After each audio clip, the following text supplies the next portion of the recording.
الحمد لله وحده والصلاة والسلام على من لا نبي بعده أما بعد فأعوذ بالله من الشيطان الرجيم بسم الله الرحمن الرحيم فأراه الآية الكبرى فكذب وعصى پس انہوں نے فرعون کو بڑی نشانی دکھائی پس اس نے جھٹلایا اور نافرمانی کی۔ سامعین، آج ہماری سورہ النازعات کی آیہ مبارکہ نمبر 21 تک کی تلاوت و ترجمہ کا شرف نصیب ہوا۔ گفتگو ہماری چل رہی تھی کل حضرت سیدنا موسیٰ علیہ السلام انہیں رب ذوالجلال نے بھیجا فرعون کی طرف اور ارشاد فرمایا کہ اے ہمارے پیارے کلیم، فرعون اس وقت سرکش ہو چکا ہے، نافرمان ہو چکا ہے، اور آپ اس کے پاس جائیے اور ہمارا پیغام حق اس کو سنائیے۔ اس کی کل آپ نے پوری وضاحت سماعت کی۔ جب وہاں دربار فرعون میں حضرت سیدنا موسیٰ علیہ السلام پہنچے، فَأَرَاهُ الْآيَةَ الْكُبْرَى، تو آپ نے فرعون کو بڑی نشانی دکھائی۔ اب یہاں پر مفسرین نے لکھا ہے کہ حضرت موسیٰ علیہ السلام اور فرعون کے درمیان جب یہ ساری باتیں چلی تو ظاہر ہے اس نے بہت سارے جادوگر پال رکھے تھے، اور اس کا کام بھی یہ تھا کہ ظاہر ہے فطری چیز ہے، انسان جب کسی ایسی چیز کو دیکھتا ہے جو خلاف عقل ہوتی ہے اور انسانی عقل اس سے عاجز آ جاتی ہے، تو لا محالہ اس کی طرف سوچنے پر مجبور ہوتا کہ یہ کوئی چیز تو ہے۔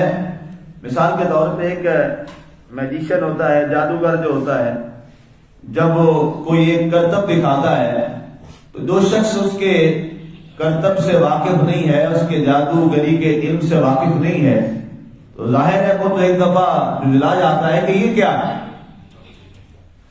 اب خاص طور پہ بنی اسرائیل میں جتنی بھی بنی اسرائیل قوم ہے اس کے اندر یہ جادوگری جو ہے یہ بڑے عروج پہ تھی، اور خاص طور پر جو یہودی لوگ تھے انہوں نے اس ہتھیار کو بہت زیادہ استعمال کیا۔ اس کے بعد یہ عیسائیوں میں بھی آیا، اور یہی وجہ تھی، آپ نے کبھی غور اگر کیا ہو کہ جب ہمارے پیارے نبی صلی اللہ علیہ وآلہ وسلم کوئی معجزہ دکھاتے تھے یا معجزہ ظاہر ہوتا تھا آپ سے، تو وہ لوگ آپ کو کیا کہتے تھے؟ ساحر، نعوذ باللہ، جادوگر۔ اس کی وجہ کیا تھی؟ ان کا پورا ایک پیچھے سلسلہ تھا، ایک پورا ان کا مائنڈ سیٹ بنا ہوا تھا کہ یہاں پر جناب جتنے لوگ آئے تھے وہ ساحر ہوتے تھے، وہ اپنے جادو کے ساتھ یہ بھی کرتے تھے، یہ بھی کرتے تھے، یہ بھی منظر نامہ دکھا دیتے تھے۔ تو یہ جو محمد اور رسول اللہ صلی اللہ علیہ وسلم آئے ہیں یہ بھی نعوذ باللہ ساحر ہیں، اور اپنے جادو کے ساتھ کبھی کنکریوں سے پتھر سے کلمہ پڑھوا دیتے ہیں، کبھی درخت کو آرڈر کرتے ہیں تو درخت چلتا ہوا ان کے قدموں میں آ جاتا ہے، کبھی اشارہ کرتے ہیں تو سورج جو ہے وہ ڈوبا ہوا واپس آ جاتا ہے، کبھی انگلی کا اشارہ کرتے ہیں تو چاند ٹکڑے ہو جاتا ہے۔ یہ شاید کوئی جادو ہے جس سے ہماری نگاہوں کو دھوکا ہو رہا ہے۔ یہ چونکہ ان کی سابقہ جو ایک مشق تھی وہ چل یہی رہی تھی، لیکن ظاہر ہے اللہ تعالیٰ نے تو اپنے محبوب صلی اللہ علیہ وآلہ وسلم کو معجزے کیا، اللہ نے تو اپنے محبوب کو معجزہ ہی بنا کے بھیجا۔ قرآن میں واضح ہے قد جاءکم برہان من ربکم، اے لوگوں تمہارے رب کی طرف سے تمہارے پاس برہان آ گئے۔ آپ کا تو اللہ نے اس میں مبارک ہی اس میں برہان فرما دی کہ آپ کا تو ہر عمل ہی اللہ کی نشانی ہے۔ کوئی بھی آپ کا عمل دیکھ لیجیے، کسی بھی لحاظ سے، استقامت میں ہو، ریاضت میں ہو، عبادت میں ہو، شجاعت میں ہو، استقامت میں ہو، صبر میں ہو، محبت میں ہو، رحمت میں ہو، شفقت میں ہو، عطا میں ہو، علم میں ہو، کسی بھی موضوع پہ آپ اگر آ جائیے، ہر موضوع میں جو اللہ نے آپ کو عطا فرمایا ہے اس سے پہلے کسی نبی اور رسول کو بھی عطا نہیں۔ آپ تو خود سراپا معجزہ بن کر آئے۔ تو اب اس میں نشانیاں ظاہر ہے، اب اس کا مقابلہ کرنا تھا، تو اللہ تعالیٰ نے اپنے پیارے موسیٰ علیہ السلام کو ان کے جادو کے مقابلے میں اللہ نے معجزات عطا فرمائے۔ اب مقابلہ کرنے کے لیے، ظاہر ہے وہ باطل تھا اور یہ حق تھا، تو اگر وہاں پر اس کا مقابلہ اس انداز میں نہ ہوتا تو وہاں جو موجود لوگ تھے انہوں نے ظاہر ہے اور زیادہ ان کا پختہ یقین ہو جاتا فرعون کے بارے میں۔ تو اس میں جو سب سے پہلے جس چیز کا ذکر کیا جاتا ہے، پیچھے یہ بہت پہلے آپ اس کا پورا واقعہ وہاں پڑھ رہے ہیں۔ اب سب سے پہلے جو آپ کے پاس عصا مبارک تھا موسیٰ علیہ السلام کے پاس، عصا موسیٰ جو ہے یہ بڑا مشہور ہے۔ اب اللہ تعالیٰ نے باقاعدہ وہاں آپ کو شاید یاد ہو، میں نے وہاں قرآن میں یہ آیات بھی تھی کہ اللہ تعالیٰ نے پہلے موسیٰ علیہ السلام کو عصا کا ذکر کیا، اور عصا کا ذکر کرنے کا وجہ کیا ہے، وہاں باقاعدہ فرمایا گیا کہ سوال پوچھا گیا، اے موسیٰ تیرے ہاتھ میں کیا ہے؟ حالانکہ اللہ کو نہیں پتا موسیٰ علیہ السلام کے ہاتھ میں کیا، کہا یاد نہیں، یہ میرا عصا ہے، اس سے میں اپنے جانوروں کے لیے پتے اتارتا ہوں، اس سے میں دفاع کرتا ہوں، مجھے چیزوں کو مارتا ہوں، یہ میرا عصا ہے۔ اب اللہ تعالیٰ وہاں لکھا مفسرین نے کہ اللہ تعالیٰ نے یہ کیوں پوچھا کہ اے موسیٰ علیہ السلام تیرے ہاتھ میں کیا ہے؟ اللہ تعالیٰ یہ یقین دلوانا چاہتا تھا کہ ابھی اس عصا نے تبدیل ہونا ہے تو ہمارا پیارا کریم جو ہے اس سے خوف محسوس نہ کرے۔ فرمایا موسیٰ یقین کر لینا یہ عصا ہی ہے، یہ آپ کا عصا ہی ہے، یہ عصا ہی ہے اور کچھ نہیں ہے، بس اس کی جو شکلیں بدلتی رہیں، آپ نے یہی ذہن میں رکھنا ہے کہ یہ وہی عصا ہے جو آپ کے ہاتھ میں، کیونکہ آگے کچھ تبدیلیاں ہونے جا رہی تھی۔ تو پھر کیا ہوا؟ وہی عصا کیا بن گیا؟ اژدہا بن گیا، سانپ بن گیا، بڑا سانپ بن گیا۔ اب یہ کیا تھی؟ ایک بہت بڑی نشانی تھی۔ اب اس کے بعد اس نے اپنے جادوگروں سے کہا، انہوں نے جناب اپنی وہ رسیاں ڈالی اور وہ سانپ بن گئے۔ تو پھر اللہ تعالیٰ نے حکم دیا، جو موسیٰ علیہ السلام کا عصا تھا وہ سانپ اژدہا تھا، ان کے سارے سانپوں کو ہی نکل دیا۔ اب یہ کیا ہے؟ یہ بڑی نشانی تھی۔ سبحان اللہ۔ اللہ تعالیٰ نے جو فرعون کے دربار میں اس کو مخبوط کر دیا، اور ایسا مخبوط ہوا، اس کا سارا جو اعتماد تھا وہ کن پر تھا؟ ان جادوگروں پہ تھا کہ یہ جادوگر جو ہے یہ میرا گے۔ کسی کا اعتماد انسان ہوتا ہے اور کسی کا اعتماد اللہ کی ذات پہ ہوتا ہے۔ ظاہر ہے اللہ اور بندے کا مقابلہ تو نہیں، اللہ کی ذات تو پھر اللہ کی ذات۔ اسی لیے ہمیں بھی اس سے بھی یہ سبق ملتا ہے، قرآن کی ہر آیت میں، ہر لفظ میں، ہر قاعدے میں، ہر ایک کے لیے الگ الگ ایک موضوعات کے ساتھ اسباق ہیں۔ اس سے یہ سبق بھی ملتا ہے کہ کبھی بندوں پر اعتماد نہیں کرتے، اعتماد ہمیشہ اللہ کی ذات پہ کرتے ہیں۔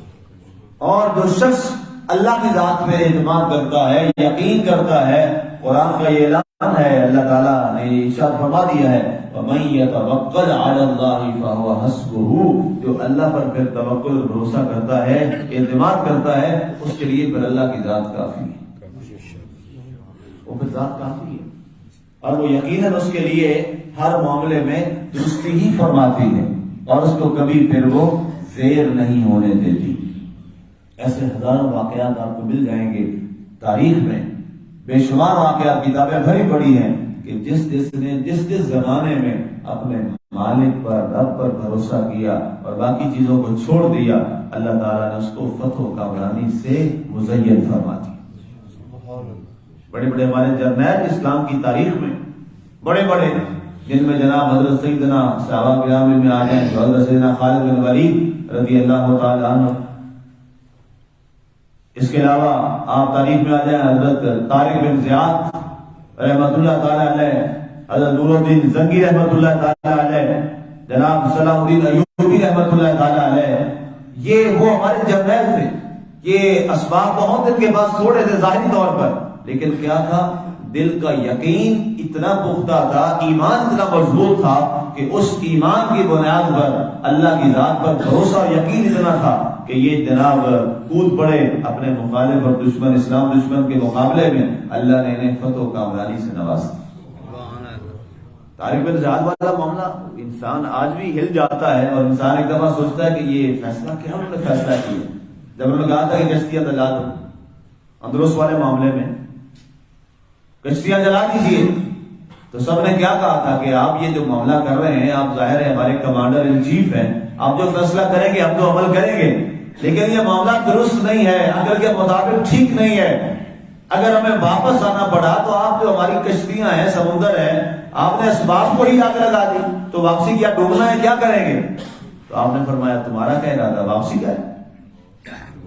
فرمایا اب ایک ہی راستہ ہے، یا کامیاب ہو گئے یا سارے شہید ہو جائیں گے، بس واپسی کے راستے اس سے کوئی نہیں ہے، جلاؤ کشتیوں کو، آگ لگوا دی۔ یہ کیا تھا؟ کس پہ بھروسہ تھا؟ اللہ پہ بھروسہ تھا، اور پھر اللہ تعالیٰ نے انہیں فتح و کامیابی سے نواز دیا۔ اب ہمارے عقیدے اس لحاظ سے اور ہمارے وہ اعتقادات بڑے کمزور ہیں، ہم آگے کی بجائے پیچھے کی طرف مڑ مڑ کے زیادہ دیکھتے ہیں۔ اس کی وجہ کیا ہے؟ عقیدہ، وہ اعتماد اس لحاظ سے قائم نہیں ہے، عقیدہ مضبوط نہیں ہے۔ آج بھی اگر وہ ابراہیم سا ایمان پیدا آپ کر سکتی ہے اندازے گلستان ہے۔ اقبال نے کہا تھا نا کہ اگر آج بھی ابراہیم علیہ السلام والا یقین کسی میں آ جائے نا اور اسے آگ میں پھینک دیا جائے، آگ آج بھی گلستان بن جائے گی، لیکن شرط یہ ہے اگر ابراہیم سا ہو ایمان پیدا۔ بڑا مشکل چیز ہے۔ آگے فرمایا گیا کہ یہ نشانی دکھائی، بڑی نشانی الکبریٰ۔ اس کے بعد بہت سارے باقی معجزات ہیں، وہ میں نہیں بیان کر رہا، وہ بھی سے آپ سن آئے، تفصیل میں گزر چکے ہیں۔ یہ ویسا آپ کا ہے، اس کے علاوہ باقی چیزیں ہیں۔ فَكَذَّبَ وَعَصَىٰ، جب اس نے یہ نشانیاں دیکھی، بڑی نشانیاں دیکھی، تو کیا کیا؟ اس بدبخت نے جھٹلا دیا۔ اللہ اکبر، استغفر اللہ۔ وہی جملہ بولا جس کو قرآن نے بیان کیا، اس نے جادوگروں سے خطاب کیا، کہنے لگا بدبختو، یہ تمہارا بڑا استاد ہے، یہ تمہارا بڑا استاد ہے، اور میں تمہیں قتل بھی کروں گا، تمہارے ہاتھ پاؤں مخالف سے کاٹوں گا اور تمہیں سولی پہ لٹکاؤں۔ اب ظاہر ہے وہ کہاں ان کے شاگرد تھے اور کہاں یہ ان کے استاد تھے، اصل میں ان کا اتنا علم تھا، انہوں نے آخری حربہ استعمال کر لیا۔ اصل میں اللہ کے نبی کی طاقت کے مقابلے میں کائنات میں کس کی طاقت ہے؟ کوئی طاقت نہیں۔ اللہ کا نبی اور اللہ کا رسول جو ہے، اس کو اللہ نے جو مقام اور رفعت دی ہے، اس کے مقابلے میں دنیا کی کوئی چیز، کوئی تدبیر کا ثابت نہیں۔ اور پھر اللہ تعالیٰ کی ذات کی تدبیر وہ سب سے بڑی ہے، ماں کرو ماں کر اللہ واللہ خیر الماکرین۔ جو مکار لوگ ہوتے ہیں ان کا جواب اللہ سب سے بڑھ کے جواب دینے والا ہے، اللہ کی تدبیر سب سے بڑھ کے ہے۔ وَعَصَىٰ، اور نافرمان ہو گئے، نافرمانی کی، اس کے لیے موقع تھا۔ اب آپ اس سے اندازہ لگائیے اللہ کی ذات کتنی کریم ذات ہے کہ فرعون جیسے مشرک کو بھی اللہ تعالیٰ موقع دیتا ہے کہ شاید واپس لوٹا، اس کے لیے موقع ہے کہ واپس آ جائے۔ اس سے اب اللہ کی کریمی دیکھیے، کتنا کریم ہے، کتنا رحیم ہے، کتنا رحمان ہے کہ وہ فرعون جیسے بدبخت اور مشرک اور خدائی دعویٰ کرنے والا، اپنے آپ کو سجدے کروانے والا، اللہ نے موسیٰ علیہ السلام کو اس کے پاس بھی بھیجا۔ لہذا اس سے ہماری ذمہ داری بھی ہے، جہاں جہاں جو شخص کسی گناہگار جو برائی میں، کبیرہ گناہوں میں اپنی عادت بنا چکا ہے، اللہ سے دور ہے، وہ ہمارے پڑوس میں ہے، ہمارے رشتہ داروں میں ہے، ہمارے اعزاء اقربا میں ہے، جہاں بھی ہے، اس تک پیغام لے کے جانا اور اسے دعوت دینا حق کی، اور اسے اس برائیوں کو چھوڑ کر نیکی کے راستے کی طرف جانا، یہ اللہ کے نبیوں کا طریقہ ہے، یہ اللہ کے رسولوں کا طریقہ ہے۔ یہ میں بار بار جملہ اس لیے کہتا ہوں کہ اس وقت جو ہماری جنگ ہے، ہمارا جو مخالف ہے، وہ ہمارا مخالف یہودی اور عیسائی ہے، جو سمجھنے والی بات ہے۔ ہمارا جو بڑا دشمن ہے وہ یہودی ہے، سب سے بڑھ کر۔ آپ کو اندازہ ہے اسلام کا جو سب سے بڑا جو اٹیک چل رہا ہے اس وقت، وہ فتنہ قادیانیت ہے۔ فتنہ قادیانیت کو پروموٹ کرنے والا اور اس پہ انویسٹ کرنے والا اور اس کو فنڈنگ کرنے والا کون ہے؟ کبھی اس بات پہ سوچا ہے؟ وہ یہودی ہے، وہ یہودی ہے۔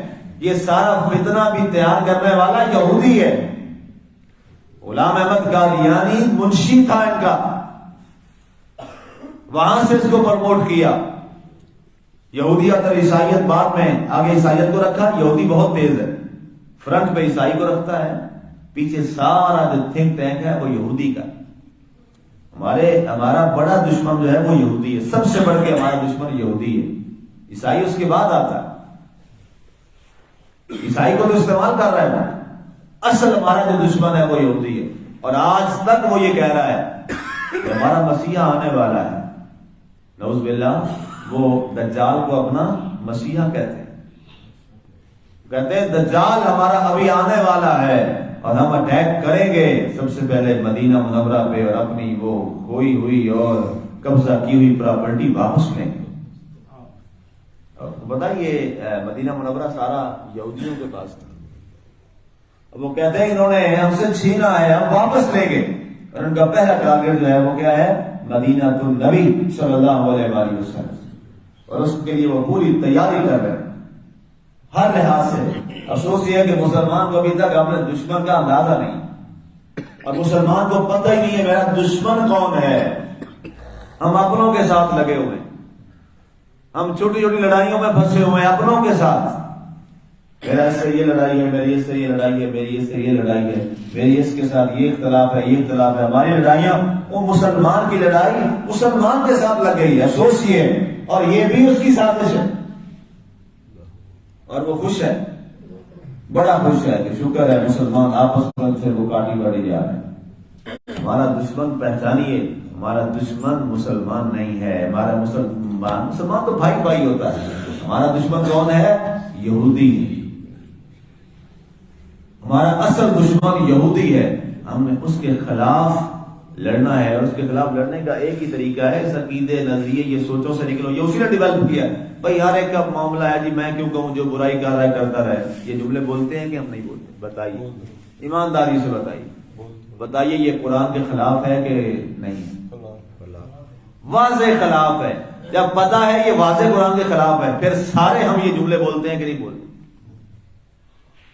اپنے گھر والے ساتھ، گھر والے کے ساتھ اس کی علی اعلان. ایک برائی وہ ہوتی ہے جو انفرادی ہوتی ہے، ایک وہ ہوتی ہے جو اجتماعی ہوتی ہے. اجتماعی معاملے پہ خاموش رہنا یہ شیطان کا عمل ہے، اور اس کو اصلاح کے طور پہ سمجھانا کسی بھی طریقے سے یہ نبیوں اور رسولوں کا طریقہ ہے. یاد رکھیے جب برائی گھر سے نکلتی ہے، آپ کہتے ہیں جو اس کے گھر کا معاملہ ہے، وہ گھر تک نہیں رہتی، وہ معاشرے کو لپیٹ میں لے لیتی ہے. یہ بار بار یہ میں گزارش کر رہا ہوں کہ اس سوچ سے نکلیے، اس سوچ سے نکلیے، اس سوچ سے نکلیے. ایک شخص کچھ نہیں کر سکتا. کتنا حصہ ہے تو مسجد میں آتا ہے، اور سوسائٹی کی کتنی تعداد ہے جو مسجد سے باہر ہے. کہیں زیادہ تعداد جو ہے وہ سوسائٹی کی وہ مسجد سے باہر ہے. ان تک بھی تو ہم نے بات پہنچانی. یہ ہم سب کا فریضہ ہے. ہم سب اپنی اپنی بساط میں جہاں جہاں جو کر سکتے ہیں ہمیں اس آواز کو پہنچانا چاہیے. اللہ کی ذات ہمیں عمل کی توفیق عطا فرمائے. آمین. وعلینا الا البلاغ.